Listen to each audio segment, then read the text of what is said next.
We're skipping ahead a few chapters in the Gospel of Mark from where we were last week. I'm picking up the story after Jesus has sent the disciples out on their own mission, which I'll say more of in a moment. Today I'm going to read from the translation of the scholar Herman Waitgen, who purposely translates some of the grammatical awkwardness of the Gospel of Mark, and sounds a little bit different from what we're used to. So hear now this reading of the Gospel of Mark. And the apostles are gathered together with Jesus, and they reported to him all the things which they did and which they taught. And he says to them, "Come by yourselves into a desert place and rest yourselves a little." For many were coming and going, and they did not even have time to eat. And they went away in the boat into a desert place alone. And many saw them going, and they knew exactly, and by land from all the cities they were running there together, and they arrived ahead of them. And going out he saw a large crowd, and he was moved with compassion for them, because they were like sheep not having a shepherd. And he began to teach them many things. And when it was already a late hour, his disciples approaching him were saying, "The place is desolate, and it is already a late hour. Dismiss them, so that going off into the surrounding fields and villages, they may buy for themselves something they may eat." But answering, he said to them, "You give them something to eat." And they say to him, "Going off, shall we buy bread for 200 denarii and give it to them to eat?" And he says to them, "How many loaves do you have? Go and see." And knowing, they say, 5 and 2 fish. And he gave orders to them that all recline in groups on the green grass, and they lay down group by group in hundreds and in 50s. And taking the 5 loaves and the 2 fish, he, looking up to heaven, blessed and broke the loaves, and he was giving to the disciples so that they might distribute to them. And the 2 fish he divided to all, and all ate and were satisfied. And they took up of the crumbs and of the fish the sum total of 12 wickerwork baskets, and those eating the bread were 5,000 men. And immediately he compelled his disciples to board the boat and to go before him to the other side, to Bethsaida, while he dismisses the crowd. And taking leave of them, he went off into the mountain to pray. And when evening came, the boat was in the middle of the sea, and he alone on the land. And seeing them tortured in the rowing, for the wind was against them, he comes to them around the 4th watch of the night, walking on the sea, and he was wanting to pass them by.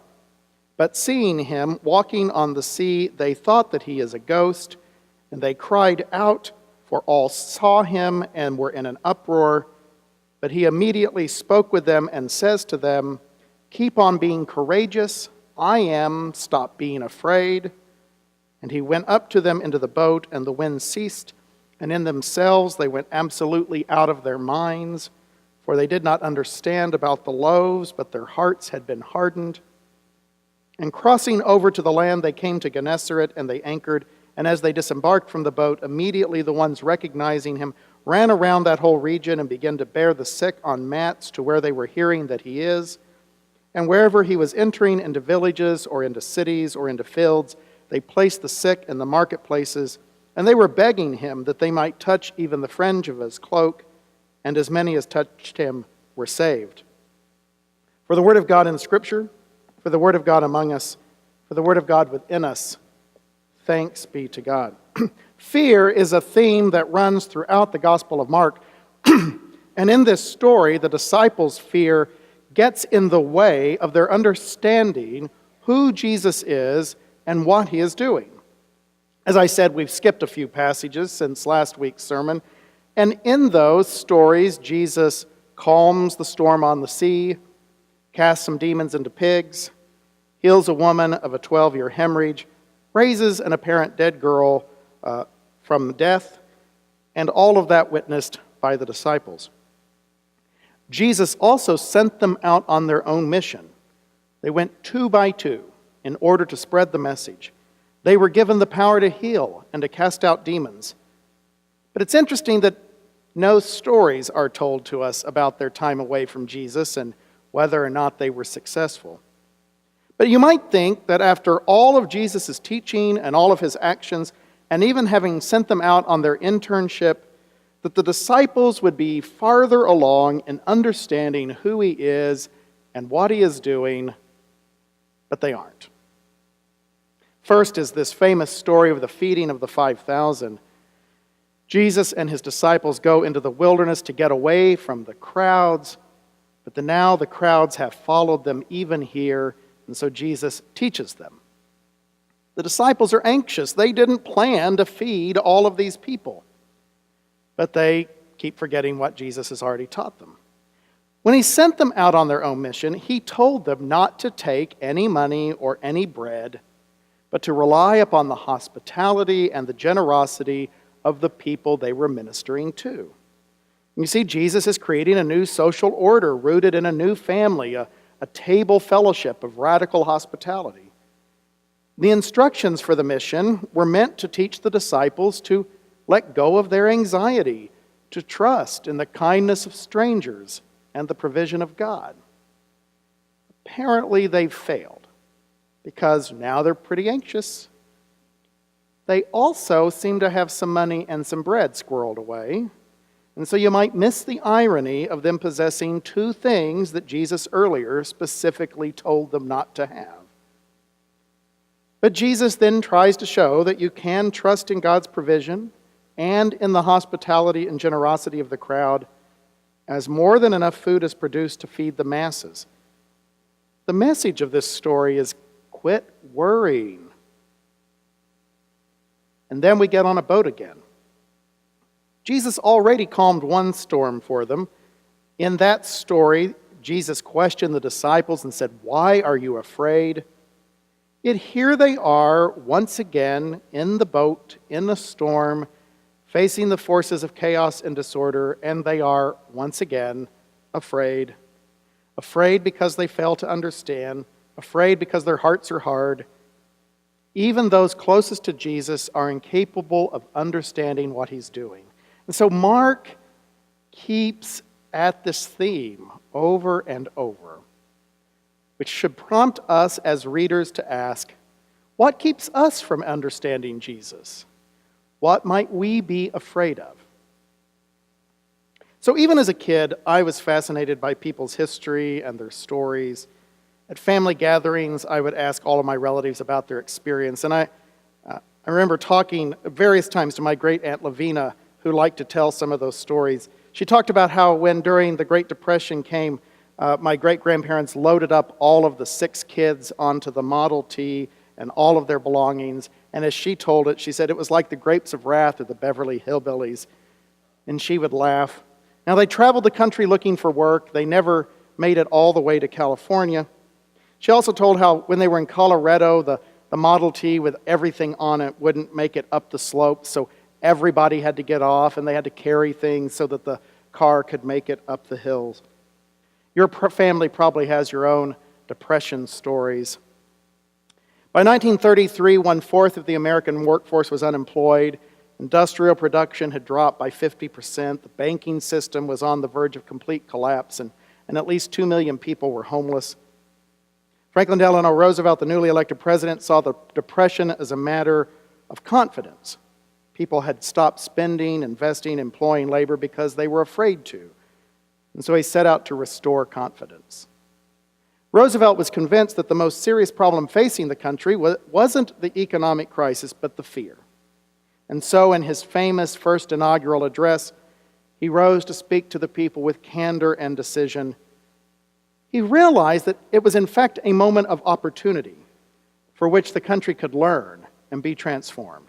And so he declared, "This is preeminently a time to speak the truth, the whole truth, frankly and boldly. Nor need we shrink from honestly facing conditions in our country today. This great nation will endure as it has endured, will revive, and will prosper. So first of all, let me assert my firm belief that the only thing we have to fear is fear itself, nameless, unreasoning, unjustified terror which paralyzes needed efforts to convert retreat into advance." Roosevelt went on to thank God that the difficulties that the country faced concerned material things, but that together the people could face the situation.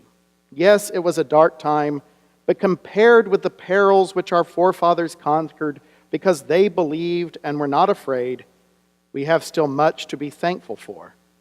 It's interesting that that quote, "they believed and were not afraid," is itself an allusion to Mark chapter 5, where Jesus says, "Do not fear, only believe."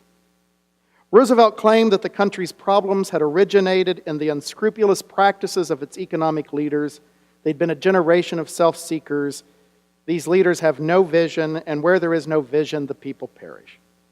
And so Roosevelt challenged the people. Restoration calls, however, not for changes in ethics alone.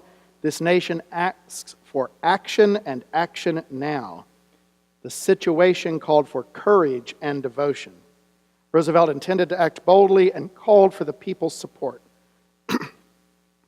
So facing a very complex economic and political crisis, President Roosevelt focused on one thing: unhealthy fear. Fear that was self-seeking, fear that was paralyzing. Now, the Great Depression was one of the more frightening times in our history. So it's only healthy that people should be scared in such a crisis. But Roosevelt's analysis was that the people had responded to their fear in unhealthy ways. What they needed to do was figure out how to transform their fear into action. They needed to pull together, take bold steps. And in the process, they would be able to overcome their terrible situation. The translation I just read of the story of Mark, Herman Waitgen translates Jesus' statement to the disciples during the storm as, "Keep on being courageous. I am. Stop being afraid." What Jesus has been trying to teach them and show them is that God is creating a new human being, which he, Jesus, is the first of, but which is available to all of them as followers. Waitgen writes, "To be divine offspring means nothing less than full participation in the limitless possibilities of God." That's why there's a story of walking on water and calming a storm, of casting out demons and raising the dead. This new way of God is an opportunity for us to share in God's power and glory to the benefit of all humanity. This is the good news of Jesus Christ, that all humanity is called to share in the power and glory of the children of God. The disciples' fear is holding them back from truly understanding this good news, from realizing their full potential as God's agents. So do we ever have the same problem? I was 29 when I began my journey out as a gay man, and part of what kept me in the closet so long was my fear. Fear that I'd lose my career as a minister, fear that I'd lose my family, fear that I'd never have children of my own. Finally, in the autumn of 2003, after much prayer and struggle, I had my epiphany. It was while I was watching the HBO film version of Tony Kushner's Angels in America, when at the close of the film, Prior Walter, the prophet, looks at the camera and blesses the audience with more life and extends the call with the words, "The great work begins." And in that moment, I finally had the resolve, the integrity, and the courage to pursue the truth. This week, I was looking back at a sermon I had preached on fear in the Gospel of Mark in 2006, less than a year after my pastorate at Cathedral of Hope, Oklahoma City had begun. Near the close of that sermon, I said the way to authentic human existence, to the way to create God's reign, is to grab hold of the power of Jesus. And I then spoke of how in the months before that, the months in which I had finally been publicly out, I had experienced moments of overwhelming joy, some of those in worship and leadership of the church, some when I was finally living as an open member of the gay community. And in that sermon, I closed, "I'm overwhelmed by a sense of elation, excitement, confidence, hope, and freedom. It's a joy born of transformation, a transformation that was not painless but was healing, an opportunity to release fear and experience the power of God." Reading that more than a decade later, I remembered how the fear I once had melted away as I spoke the truth about myself and began to live freely as God intended me to live. To give up our fear and to claim our power and glory is to experience moments of overwhelming joy. And then I realized something else about that sermon. I met Michael Sitch that week. So it was the last sermon I ever preached before I met my future husband. With hindsight, I see that I was ready. I had undergone a transformation. I was optimistic and joyful. My eyes were open to new possibilities. And so a few days later, when he walked into that restaurant where I was eating with friends, and I saw him come through the door looking so handsome and confident, I was ready. My story is one of success and blessing. I kept my calling and career. I kept my family. I found love. I've had my child. We have nothing to fear but fear itself. Instead, let us overcome the fear and claim our birthright as children of God, our share of divine power and glory. This is the good news of Jesus Christ.